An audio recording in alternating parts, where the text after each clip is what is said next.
पश्चिम बंगाल की राजधानी कोलकाता के आरजीकर मेडिकल कॉलेज के अंदर ट्रेनी डॉक्टर की रेप के बाद जब हत्या हो जाती है तो यह मामला पूरे देश भर में चर्चित हो जाता है। हर कोई इस विषय के बारे में जानने की कोशिश में है कि आखिरकार उस रात हुआ क्या था और कितने लोग इसमें शामिल थे। हालांकि सीबीआई की रिपोर्ट जब सामने आती है तो पता चलता है कि एक व्यक्ति है जिसका नाम संजय रॉय होता है, वही इस घटनाक्रम में शामिल होता है। साथ ही जो कॉलेज का प्रिंसिपल होता है जिसका नाम संदीप घोष होता है। लेकिन संदीप घोष के बारे में एक बात और जब पता चलती है तो और ज्यादा हैरानी होती है। दरअसल आरजीकर मेडिकल कॉलेज के पूर्व उपाध्यक्ष अख्तर अली ने जब मीडिया को इंटरव्यू दिए तो इंटरव्यू में बताया कि है जो संदीप घोष होते हैं यह बॉडियों की तस्करी करते हैं, यानी कि लाशों की तस्करी करते हैं। साथ ही इन्होंने जब ज्वाइन किया था इस कॉलेज के अंदर जनवरी 2021 को जब ज्वाइन किया था तो यह हर मामले में 20% कमीशन का तय करते हैं। जब कम से कम इन पर ईडी की जांच होनी चाहिए और इससे पड़ताल करनी चाहिए कि आखिरकार इन्होंने कितनी वित्तीय गड़बड़ियां यहाँ पर की हैं।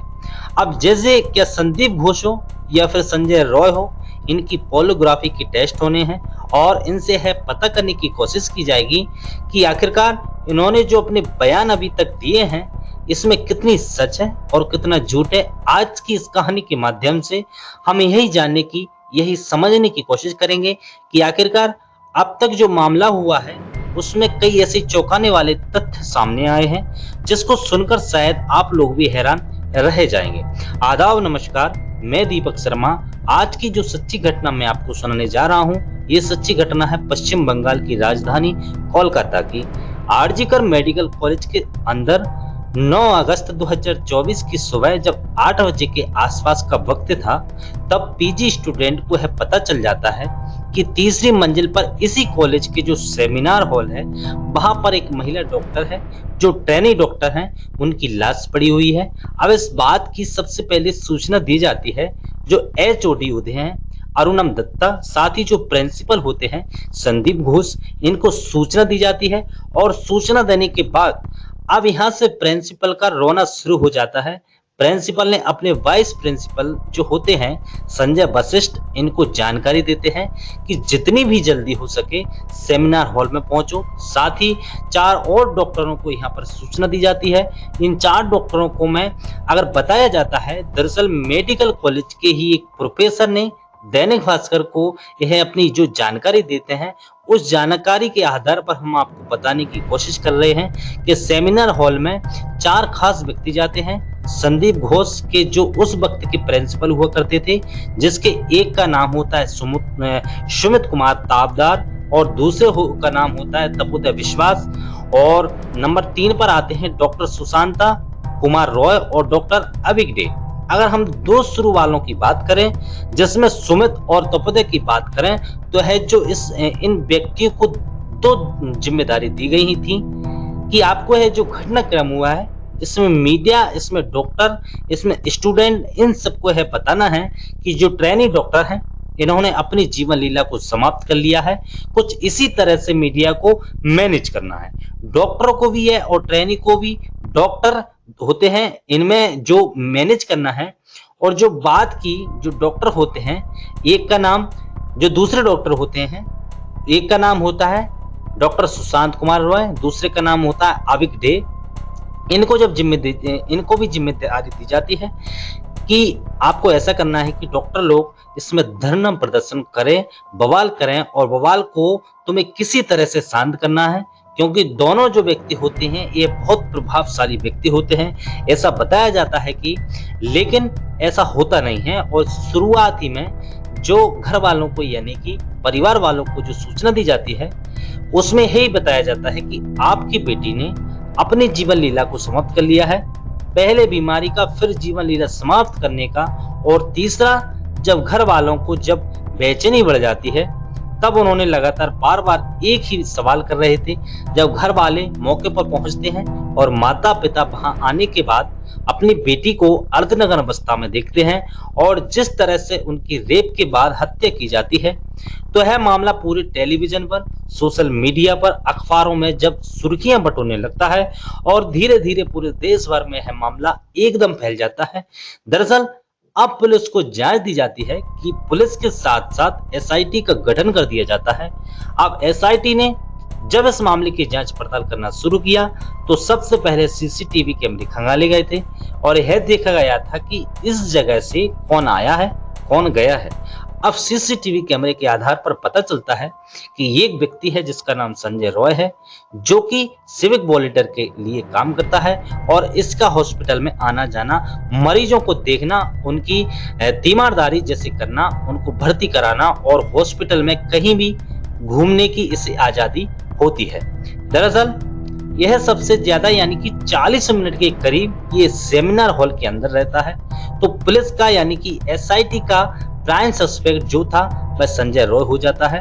और संजय रॉय का एक बात और भी पकड़ी जाती है, क्योंकि लाश के पास एक ब्लूटूथ मिलता है और ब्लूटूथ का जो मिलान किया जाता है, हालांकि कई लोगों को रडार पर ले लेती है एसआईटी, और जो रडार पर लेती है बाद में पता चलता है कि जो ब्लूटूथ होता है वो संजय रॉय का उस ब्लूटूथ से मैच कर जाता है जो क्या उस लाश के पास मिलता है। साथ ही जब उसे पकड़ के लेकर आते हैं तो उसने अपने कपड़ों को तो धो लिया था, लेकिन जूतों को साफ करना वो भूल जाता है। और उसमें बताया जाता है कि उसके सूज पर कुछ ब्लड के निशान पाए जाते हैं जो उस लेडी डॉक्टर के बताए जाते हैं।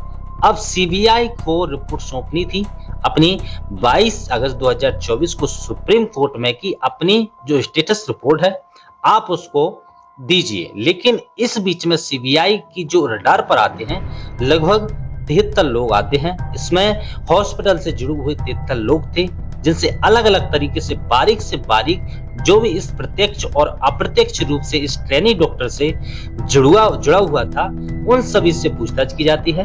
और पूछताछ के बाद फिर संजय रॉय का नाम सबसे आगे आता है, नंबर 1 पर होता है।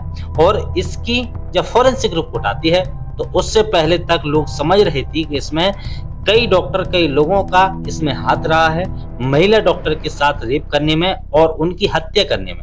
लेकिन जब फौरन से एक रिपोर्ट आती है तो उसमें साफ क्लियर हो जाता है कि इसमें सिर्फ एक व्यक्ति का रोल रहा है और वह व्यक्ति कोई और नहीं बल्कि संजय रॉय होता है। डीएनए रिपोर्ट से भी यह क्लियर हो जाता है। फॉरेंसिक रिपोर्ट और डीएनए रिपोर्ट से भी एक व्यक्ति है जिस व्यक्ति का नाम संजय रॉय। अब संजय रॉय का भी पोलो ग्राउंड होना है और टेस्ट होने के बाद इससे कई तरह के सवाल पूछे जाएंगे। हालांकि अभी भी सवाल पूछे जा रहे हैं लगातार और यह आगे भी पूछने की इसमें क्रॉस वेरीफाई। हालांकि यह भी बताया जाता है कि पॉलीग्राउंड अकेला नहीं है बल्कि संदीप रॉय और संदीप घोष जो कि इस कॉलेज के प्रिंसिपल होते हैं, जिनसे यह कहते हैं कि मैं अपनी नैतिक जिम्मेदारी लेता हूं, मेरी बेटी की तरह इसलिए इस घटना हुई है और मैं उसके इस्तीफा देता हूं। जैसे ही उसने इस घटना के बाद अपना पद से इस्तीफा दिया, महज 12 घंटे भी नहीं बीते थे कि पश्चिम बंगाल की सरकार ने उनको एक बार फिर से चार्ज दे देते हैं। लेकिन जब एसआईटी मामले की जांच कर रही थी तो कहीं ना कहीं सॉफ्ट कॉर्नर था इसके संदीप घोष के प्रति। इस मामले को कहीं ना कहीं उनकी मर्जी ऐसा था जैसे सबूत को मिटाने की वाली बात थी। यह बात 22 अगस्त 2024 को सुप्रीम कोर्ट में जब सीबीआई अपनी रिपोर्ट सौंपते हैं तो पुलिस की लापरवाही सामने आती है। जस्टिस को यह भी कहना पड़ जाता है कि अपने 30 साल के करियर में हमने इस तरह की बात नहीं देखी, इस तरह का पुलिस का रोल नहीं देखा जिस तरह से पुलिस ने काम किया है कि अब संदीप घोष का जो इसमें रोल पाया जाता है उसमें एफआईआर लेट दर्ज कराना पाया जाता है। क्राइम सीन को खुलेआम छोड़ दिया जाता है। बताया जाता है कि 15 डॉक्टर उस क्राइम सीन के इर्द गिर्द घूम रहे थे। उनके फुटेज जो फिंगरप्रिंट थे वो भी पहुंच जाते हैं। उन्होंने उन्हें कई चीजों को छुआ भी था, तो इसलिए जो क्राइम सीन था वो पूरी तरह से गड़बड़ा जाता है। कहीं ना कहीं इसमें ऐसा लग रहा है जिससे संदीप घोष का पूरी तरह से रोल रहा है कि इस चीज को मतलब एकदम बेकार करना है। क्राइम सीन शायद इसलिए एफआईआर इसलिए शायद लेट कराई गई थी हालांकि शुरुआत में इसे अप्राकृतिक मौत दिखाकर उसको एक दर्ज तो कर दिया जाता है, लेकिन सही रूप में जो एक एफआईआर होनी चाहिए थी वो एफआईआर नहीं होती है। पोस्टमार्टम पहले करा दिया जाता है और परिवार वालों को गुमराह करने की एक सूचना दिलवाई जाती है कि तुम्हारी बेटी बीमार है। फिर उनको बताया जाता है कि तुम्हारी बेटी ने अपनी जीवन लीला को समाप्त कर लिया है। साथ ही आनन फानन में इसका जो शव होता है, डॉक्टर का शव, उसका अंतिम संस्कार कर दिया जाता है।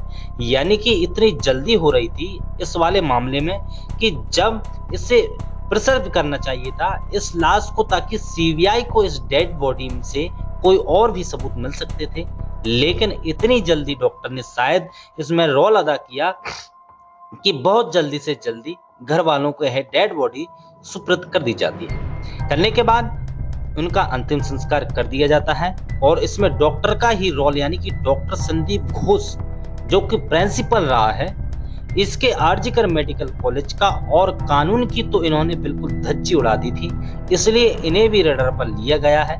हालांकि अभी तक बताया जाता है कि 88 घंटे से ज्यादा पूछताछ की गई और बहुत सारे सवाल इनसे किए गए हैं। पोलो ग्राउंड पूर्व उपाध्यक्ष जो इस आरजीकर कॉलेज के बताए जाते हैं, इनका जो किसी भी मामला जैसे मेडिकल कॉलेज में बड़े बड़े काम को होते हैं तो उसमें 20% कमीशन होता है। डेड बॉडी की तस्करी पर भी इन पर आरोप लगाया जाता है और हाथ तो तब हो जाती है जिस व्यक्ति पर, संजय रॉय पर मुख्य आरोपी जो इसमें शामिल होता है, जिसने ट्रेनी डॉक्टर की रेप के बाद हत्या की है, उसे अपना बॉडीगार्ड अंगरक्षक बनाकर कॉलेज के अंदर इस तरह से घूमा करते थे।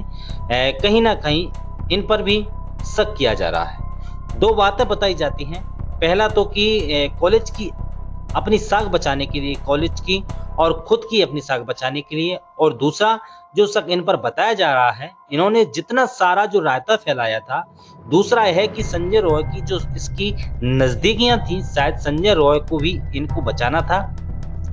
अब सीबीआई इस मामले की जांच पड़ताल कर रही थी, लेकिन जब पुलिस ने और सीबीआई ने जो सीसीटीवी कैमरे को खंगाला तो कुछ ऐसी चीजें सामने आती हैं जिसमें बताया जाता है कि 8 अगस्त 2024 की रात लगभग 12 बजे के आसपास ये 3 डॉक्टर होते हैं।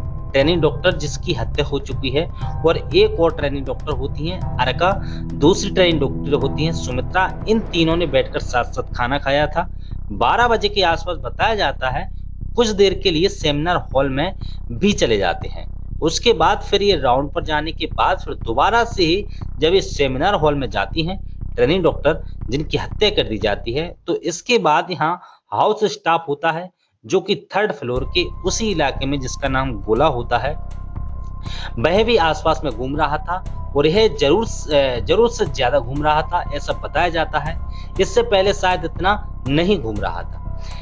अब इसमें एक डॉक्टर होता है, उसका बताया जाता है कि यह सबसे लास्ट टाइम ट्रेनिंग डॉक्टर से बातचीत भी करता है। आखिरकार इन चारों की ट्रेनिंग डॉक्टर से क्या बातचीत हुई थी, वह क्यों वहां पर जो ये कर्मचारी होता है हाउस स्टाफ वो क्यों घूम रहा था, इन चारों को भी रडार पर लिया गया है, जिसमें क्या अर्का होती है, सुमित्रा होती है, गोला होता है, साथ ही शोएब दिया जो इंटर्नशिप कर रहा है। वो चारों व्यक्ति अभी तक इसमें 6 लोगों के नाम सामने आते हैं जिनके पॉलीग्राफी टेस्ट होने हैं, जिसमें नंबर 1 पर संजय राव होता है, दूसरे नंबर पर संदीप घोष जो कि प्रिंसिपल होता है, और तीसरा वो ट्रेनी डॉक्टर होती हैं अर्का और सुमित्रा जिन्होंने साथ खाना खाया था, और एक वो व्यक्ति होता है हाउस स्टाफ जिसने भी जो उस सेमिनार के इर्द गिर्द घूम रहा था, और इंटर्नशिप करने वाला जो डॉक्टर होता है जिसका नाम जो महिला डॉक्टर जो ट्रेनी डॉक्टर जिसकी हत्या हो जाती है, जिनसे क्या उसकी शायद अंतिम बार बातचीत हुई है। पोरोग्राफी टेस्ट के माध्यम से इनसे भी ये जानने की कोशिश की जाएगी कि आखिरकार इनकी क्या बातचीत हुई थी। इसमें ये भी समझने की कोशिश की जाएगी जब ट्रेनिंग डॉक्टर के साथ खाना खाया जा रहा था तो उस व्यक्ति उनका मजाज कैसा था, यानी कि उन्हें गुस्सा तो नहीं था, चिड़चिड़ापन नहीं था, कहीं तो ऐसा नहीं था कि वो किसी दबाव में थी, या कोई ऐसा नहीं था कि उनका कोई पीछा तो नहीं कर रहा था। बहुत सारे सवाल जो पोलो ग्राउंड के एक छोटे से छोटे पहलू पर जांच पड़ताल की जा रही है, लेकिन सीबीआई इसमें किसी भी तरह से कोई लापरवाही नहीं करना चाहती है। हालांकि अभी तक की जांच से यह साफ हो चुका है कि महिला डॉक्टर का गैंग रेप नहीं हुआ था, सिर्फ रेप हुआ था। और रेप करने वाला एक व्यक्ति होता है, संजय रॉय होता है। और साथ ही उसका क्या मकसद था, उसका क्या ध्येय था, क्या वह पहले से इसका पीछा कर रहा था, लेकिन अभी तक बात और यह बताया जाता है कि जितने भी सवाल उससे पूछे जा रहे हैं संजय रॉय से, हर सवाल का जवाब बड़ी आसानी से दे रहा है। ऐसा नहीं है कि जैसे कई बार ना करते हैं तो, लेकिन सीबीआई सबूत जुटाने की पूरी कोशिश कर रही है। और यह कहावत बिल्कुल सही है कि अदालतें यह दलील पर नहीं चलती बल्कि सबूतों पर चल रही हैं, और सबूतों पर ही चलती हैं, उसी के आधार पर ही सजा मिलेगी। अगर सीबीआई ने ठोस सबूत इकट्ठा नहीं कर पाए तो संजय रॉय आराम से बचकर निकल सकता है। इसलिए वह कोई जल्दबाजी नहीं करना चाहती है। सीबीआई और बहुत आराम से, इम्तिनान से एक एक सबूत जुटाकर अदालत में पेश किए जाएंगे। उसके बाद फिर उस आरोपी को कड़ी से कड़ी सजा मिल सके, ऐसा देश को एक मैसेज दिया जाएगा। दोस्तों, इस पूरे घटनाक्रम को सुनाने का उद्देश्य किसी को परेशान करना नहीं है, किसी का दिल दुखाना नहीं है, बल्कि आपको जागरूक करना है, आपको सचेत करना है। अपना ख्याल रखें, सुरक्षित रहें। जय हिंद,